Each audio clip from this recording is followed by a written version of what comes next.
Ryan Reynolds here from Mint Mobile with a message for everyone paying big wireless way too much. Please, for the love of everything good in this world, stop. With Mint, you can get premium wireless for just $15 a month. Of course, if you enjoy overpaying, no judgments, but that's weird. Okay, one judgment. Anyway, give it a try at mintmobile.com/switch. Upfront payment of $45 for 3-month plan, equivalent to $15 per month required. Intro rate first 3 months only, then full price plan options available. Taxes and fees extra. See full terms at mintmobile.com.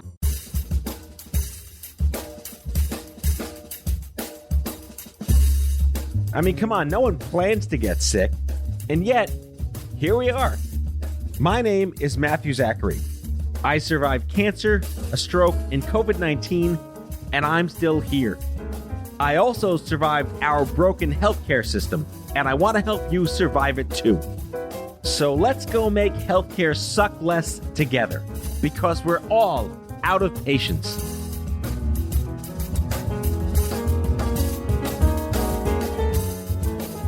Hey there, friends. Welcome back. A quick reminder once again before we get started. If you like the show, I hope you do, and you're on Apple Podcasts, please leave me a rating and review. I need the validation. On the show today, Stacy Hurt, stage 4 colon cancer survivor, healthcare advocate, health tech influencer, and most importantly, caregiver to Emmett, her intellectually and developmentally disabled son. If you look up passionate and outspoken in the dictionary, Stacy's face will be front and center.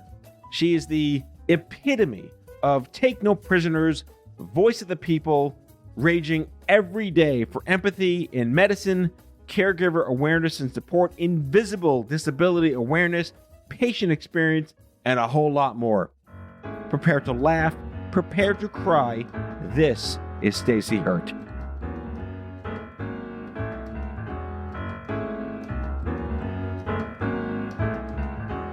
A whole lot of hurt in the house. Stacy Hurt, thanks for coming in on Patience. Thank you for having me, Mr. Zachary. This is truly an honor. So you got a lot of shit on your LinkedIn profile that really doesn't sum you up. I'm just going to read this because I'm going to read it again. And patient consultant, really sexy. Healthcare advocate, okay, getting better. Survivorship activist, now you're getting mad. Keynote speaker, thanks for coming on our TED Talk. HIMSS digital influencer. All right, I make things happen. All right, what are you? You're the right kind of pissed off patient, the right kind of pissed off caregiver, the right kind of pissed off, why can't this shit be better? Explain yourself. You know, I think this is a good time where there are like no bad ideas, right? I mean, COVID turned everything on its ass in healthcare and turned everything upside down. So I think like right now, if you're be like, hey, I'm going to invent a chair that drives itself, that turns purple, that takes your blood pressure and gets you to the doctor's office. What do you think? Yeah, that's a great idea. So that's kind of where I am. Short story on Stacy. I went into healthcare management because I liked people, but I liked the business of things and I liked people being healthy. So put all that together, but I knew I wasn't smart enough to be a doctor. There was no way. So, I started out in, I think, my initial foray into healthcare out of grad school was as a customer service rep at a health IT company that ended up going out of business. So maybe that was a sign, like get out. But Yeah. but nevertheless, she persisted. Nice. So so then I went into physician practice management and pharmaceutical sales and all these good things. And things were like clicking right along, and I was in my early 30s, and I was thinking, okay, I'm going to take over the world. I'm going to be a CEO. I'm going to be running a pharmaceutical company, all those big dreams. And then we had our first son at 33. I had my second son at age 35. And he missed all of his 6-month milestones. And we knew something was dramatically wrong. That sent us on our first journey of getting his diagnosis to a very, very rare chromosome disorder. And when I say rare, he's one of 3 in the world. Wow. And, I had 2 master's degrees in health administration and an MBA. My husband has an MBA. And there was no roadmap for this. I mean, we would say to each other, what's everybody else doing? because, we're pretty smart. And if we couldn't figure it out, I don't know what everybody else is doing in health. So let me ask you this. Mhm. So it's unfortunate that even though kids do come with a handbook on how to be a perfect parent, yours didn't. I don't know where that ball got dropped. You should talk to your doctor because they should have given you the here's how to do all this manual, right? Yeah. All right. So this is like a fundamental question. We do a lot of shows. I've interviewed a lot of doctors who've gotten cancer and became customers of their own system. Here you are working in the healthcare system. I want to be the CEO of this. And boom, you're on the other end, the receiving end. Outside of the gravity of the actuality that was there some kind of Groundhog Day or vortex event horizon of what the fuckery that now I'm over here? Yeah, I mean, I was pissed. I was tracking this way, and I mean, it's a kind of a combination of like I'm angry, but I was brought up Catholic, and I consider myself a person of faith. So my first thought was, what did I do wrong in my life that my child would have to suffer? Like, you could do anything to me and I don't care, but what did I do wrong? Who did I piss off that my child can't walk, talk, or do anything for himself? And that has kind of faded over time, but he's 15 and I still try to figure that out.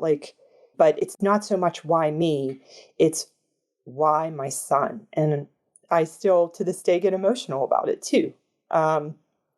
It's tough. It's tough. But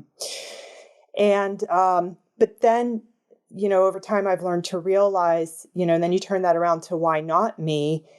And I think about that I wouldn't want Emmett with anybody else than Drew and me, because we're so blessed to have the knowledge, the financial resources to take care of him and give him the best life that he can have. And there's no way he would be doing what he is now, without what, we have in place for him. And I'm so proud of that. And today's National Caregivers Day. And, I'm just really, honored to be talking to you today about this, because it defines who I am. I think it does speak to the karma of the universe that we are recording this on National Caregivers Day. I always question why we need these days. Like, do we not know caregiving exists? Do we not know cancer exists? Do we not know rare disease exists? But to the extent that it is a thing, maybe there's no Hallmark card that makes this any better for you or anyone else. What do you signify its purpose being? Is it a unifier? Are there messages around this? Are there things that, again, no one says, I can't wait to be a caregiver one day. What does it mean to you having a day? Yeah, great question. And, we always talk about it. And, you as a survivor get this too, Matt, that, what's the point of awareness? Like, we're aware, just what you said. We are freaking aware. Thank you. But I think that it lends a degree of empathy. I don't think that we knew how much empathy we were lacking in the world until COVID hit. And everybody, I especially got to be like, welcome to my world, peeps. I've been here, all along. But I do think that these types of days give pause to people who haven't been in that situation, have never experienced any degree of vulnerability or any degree of weakness or any degree of having to think outside of themselves for, an acute situation. And it puts the shoe on the other foot and says, gee, wow, National Caregivers Day. Let me think about somebody I know who's a caregiver. And I mean, what are they going through on a daily basis? What do they need? And tomorrow everybody will forget about us, and that's fine. But just for one day, we get others to think about us and our journey. And you know what? That's pretty affirming. That's pretty empowering. I appreciate it. I think it's really important when people, I hate the fucking lemonade lemon shit, but the idea that you can take purpose from pain, again, that's like a fucking cat poster, but what you've chosen to do with the challenges, I'll put that in air quotes, that you are going through, you are enduring this with your husband and your family, you are getting through, you are living the life you can. And you are doing what you can, not maybe what needs to get done or what has to get done, but you're making the choices that you can. you have become a fairly elevated voice, which puts a level of responsibility on you because people are listening to you. People are looking to you. You have a phenomenal blog, stacyhurt.net. We'll put a link in the episode description. And you've been writing, and you have people following you. How do you manage the authenticity of what you say versus how people may perceive hearing or reading what you're putting out to the universe? Yeah. There's so many days that I just say, I just really want to crawl in my hole. Like, I don't want to do any of this, and I'm sure, Matt, you go through that too, where as much good as you're putting out in the world, you read, I get haters, do you get haters? I don't know because I don't do anything. No, I'm totally everything. kidding. I think I've muzzled my haters. Well, I mean, I get that, but inevitably you see something from the haters and you're just like, you know what, I'm done with all this, I'm crawling back into a hole. And especially, I mean, my life's tough. I mean, I'm lifting 90 pounds about 16 times a day, from the floor. And it's not easy. And I'm feeding and I'm medicating and I'm toileting and I'm changing diapers of a 15-year-old. And then I either read a hater or I see something and I'm like, I'm not making a shred of difference. Nobody cares, about what I'm saying. Nobody cares. But then right when I'm at that edge of nobody cares, I will get an email from somebody that says, because of, and here I go, I'm crying again. Because of you, I went and got a colonoscopy. Because of you, I was ignoring X and X problem and I went to the doctor and I got it checked out. And I thought, if Stacy can go through what she's going through in her life, I can go, talk to the doctor. I can go do this. And I just get that one email and I'm like, all right, I got to keep going. I got to keep going because it's just one person. If you can get, and they say that again, it's that trait of, like you said, the lemonade out of lemons. But if one person is listening and if one person their life is saved or changed in a good way because of you, it makes it all worth it. And I'll tell you, only in the past year, little known fact, you're getting an exclusive, but really only in the past year, 2 years, have I felt comfortable in my own skin. And everybody thinks like, oh yeah, Stacy, she's out there. I question myself every day, if I'm where I'm supposed to be or saying what I'm supposed to be saying. But I don't know, maybe it was turning 50. I don't know. But I'm out there, man. I'm just going to keep squawking. I'm just going to keep going. No, and I like it. I mean, you just alluded to the other elephant in your life, and that's in the spirit of, and the hits just keep on coming for Stacy Hurt. That whole colon cancer thing, which clearly we should probably talk about because as if you needed another fucking thing, another fucking thing happened. Yeah, the fucking thing did happen. And again, this goes back to Stacy being pissed because I was like, I mean, you have your friends and like they get their aha moment in their life, and you're like, oh, you had your big thing, your aha moment. So I was like, okay, Emmett, that's, my big thing. I'm done, knock me off the list. And then just, it's like the old VH1 behind the music, the band was doing great. They were cranking out the hits. Then tragedy struck. See this, yeah, go to black and white. The black and white video starts. Right. Yeah. Then you go to commercial and it's like, when we return, the road back, So that really defines my whole life because I had this really nice job working from home for a small pharmaceutical company. I was VP of training and development. I really loved that job. I was working for great bosses. I was traveling once a month. Everything was cool. So this is 2014. And, I started getting these odd symptoms. I'm pooping blood. I'm getting bloating, fatigue, like really bad abdominal pain and all this. But you got to know about me. I take really good care of myself. I eat healthy. I'm a lifelong athlete, non-smoker, ideal weight and everything. So all these things are happening to me. And I'm like, this is probably just like hemorrhoids or something annoying and whatever. But then it just got to the point where, I told my husband, he's like, go to the doctor already, please. So I go to the doctor and she's like, yeah, I don't think this is anything because you're so healthy, but let's get a colonoscopy just to be sure. Okay.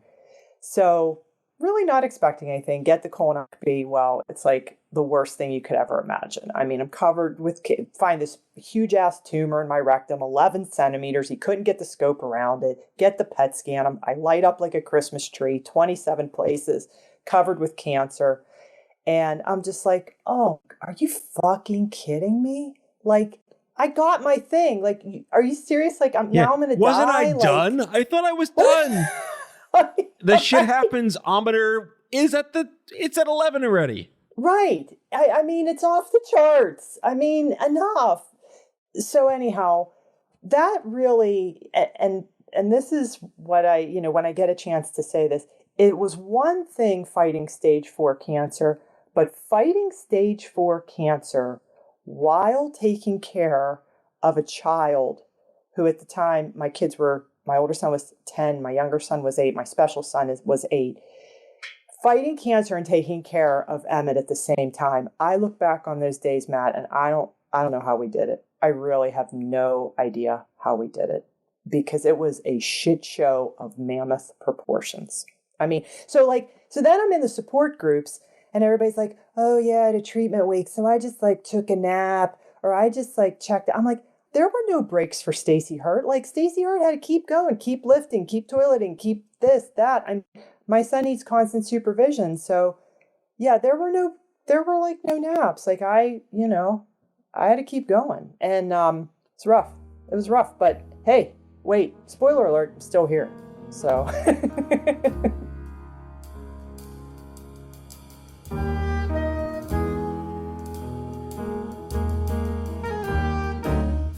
Back with our guest after the break.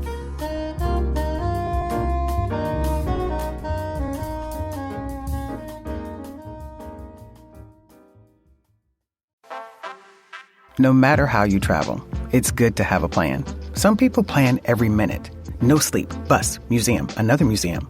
While others only plan to take it day by day. When it comes to your finances, a plan is just as important. You can count on Credit Karma to give you the insights you need to understand your options so you can take charge of your financial path and find your way to money. Explore how you can make financial progress with confidence today. Intuit Credit Karma. Karma you can count on. Are you looking for a new job or want a career change? Look no further than Monster.com. Need a little help standing out? Our expert resume writing services will make sure you shine. Want to brush up on your interview skills? Engage with our AI interview prep tool. Want some advice on negotiating your new salary? Visit our salary tools and extensive library of career advice articles and you'll have all the tips and tricks you'll need to succeed. Visit Monster.com today and take the first step towards your career. Monster.com. Find your right job fit.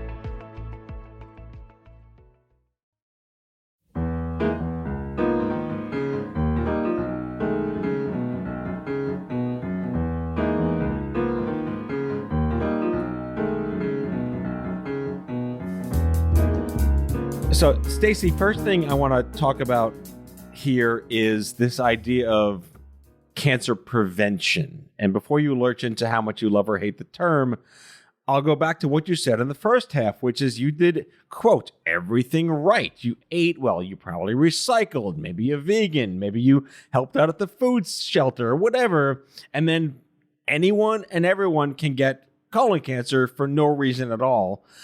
In your time since as an advocate in colorectal cancer, is there any way to make more sense of that insanity today than there used to be? Or are we still in the same place of try not to get it when your doctor says it's just hemorrhoids? Yeah.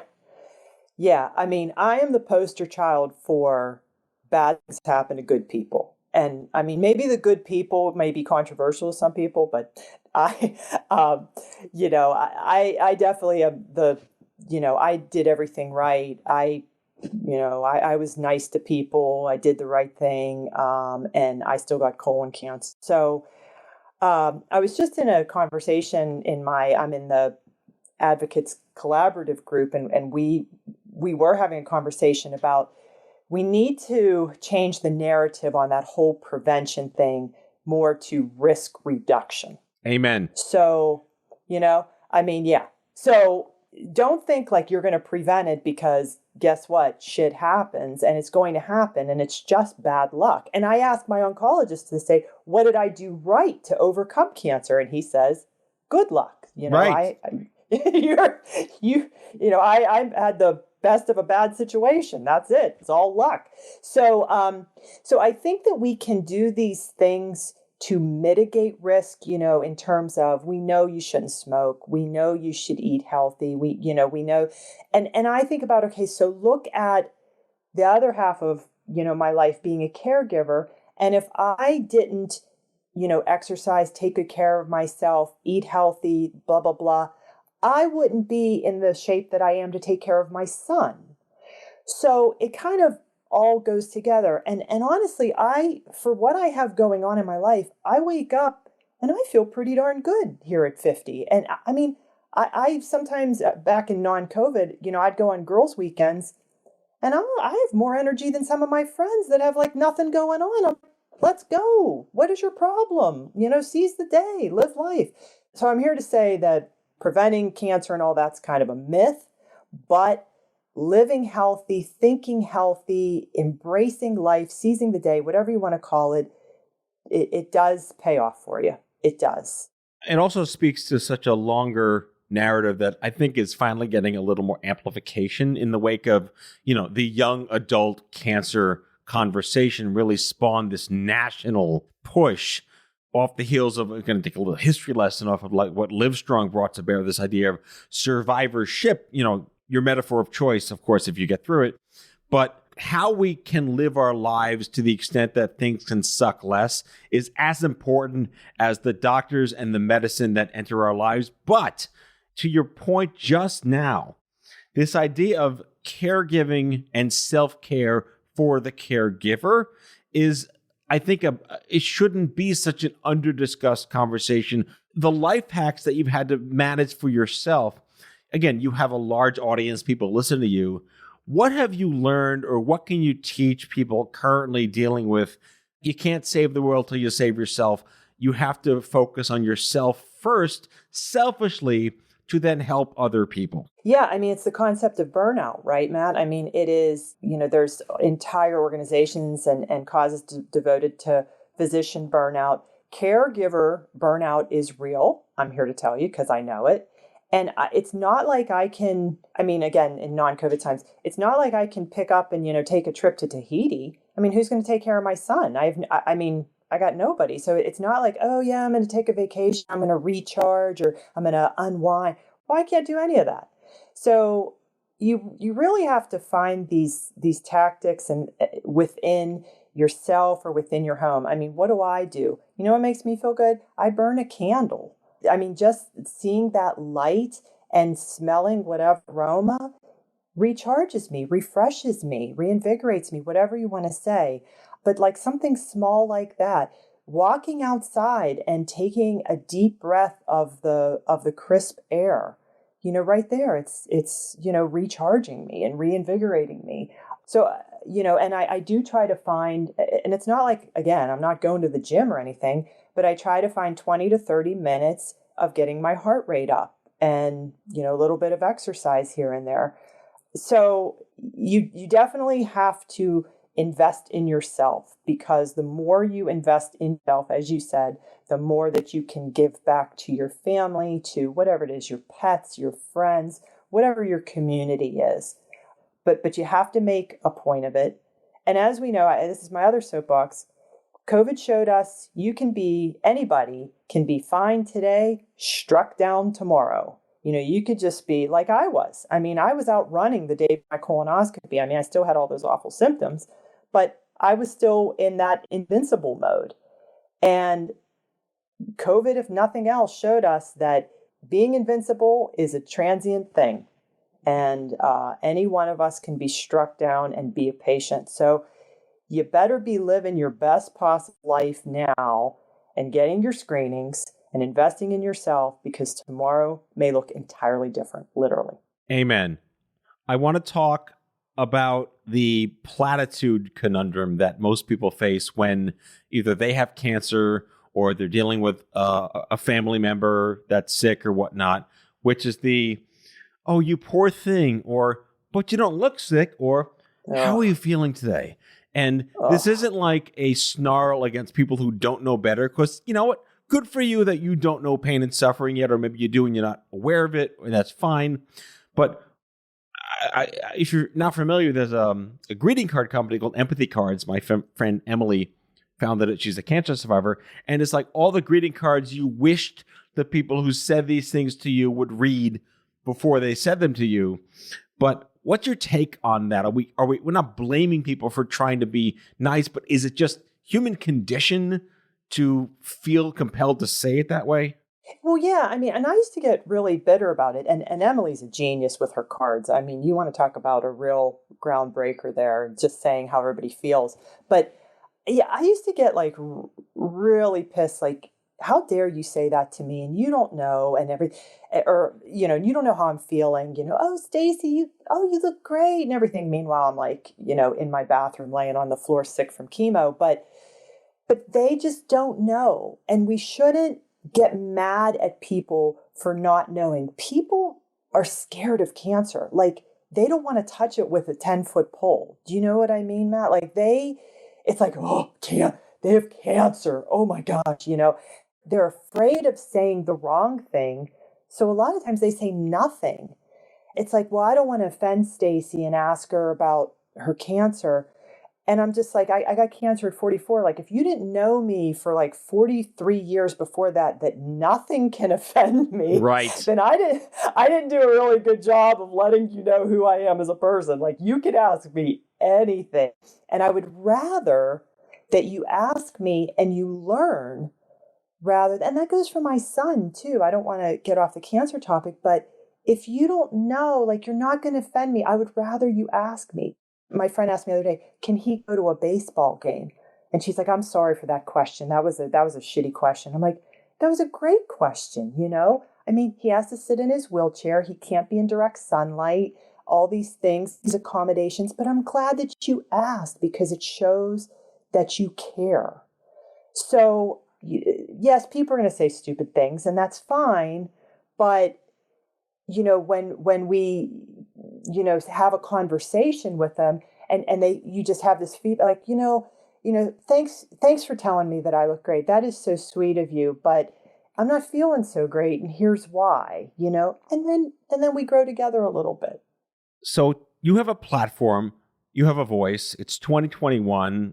I mean, COVID notwithstanding, when you get up in front of audiences, rhetorically speaking, and you're addressing crowds or speaking at HIMSS or these health conferences, what is your hope that people learn by hearing you and listening to you? What would you like to see industry and your stakeholders learn and do? Well, I made the wrong assumption that if you work in healthcare, you understand healthcare, and you know where I'm coming from. Just the same in that arena, and people really, they don't. Like, they're, especially, you know, I do a lot of speaking and whatnot in health tech, and they're making these shiny new objects that are faster and better and stronger and cool tech. But then I come back to them and say, well, that's great. Well, what's the price? How's somebody going to afford this? How is somebody going to access this? I mean, we have people, you got health systems forcing patients onto patient portals, and these people in underserved areas don't even have internet. Right. And I mean, what do I hope? I hope that they put themselves in the shoes of a patient, of an end user. And as we're going to see evolve, what we become as a consumer, because patients aren't only going to have a voice, but we are going to have a choice. And you better believe that we are going to exercise it to find the best possible patient experience that we can. We are developing much savvier patients, much more informed consumers. Everybody's, 65% of patients diagnose themselves on Dr. Google before even talking to a doctor. So, you have a very empowered patient base. So I want these companies to know what they're dealing with. I want them to know that patients are very intelligent people and that we want to be a part of the process. We want to be there bench to bedside, helping you develop the best product that you can for us. So for when the word outspoken just doesn't cut it, There's Stacy Hurt, cancer survivor, advocate, activist, speaker, influencer. You can find her online at stacyhurt, HURT.net, and on Twitter at Stacy_Hurt. Thank you so much for coming on the program. Thank you, Matt, for having me. You're the best. That's all for today, folks. If you like today's show, be sure to subscribe, leave a review, follow us on social, and tell all your friends to listen. Out of Patience with Matthew Zachary is a product of Offscript Media. Our executive producer is Matthew Zachary. Our senior producers are Brianna Seeley, Jen Oranger, and Andrew McDowell. It is mixed and edited by Brianna Seeley. Our theme music is by the Mike Van Allen Quintet and by Mara. For advertising and media inquiries, email media@offscript.com. Hit us up at contact@offscript.com to share comments, feedback, and make recommendations. For more information, visit offscript.com.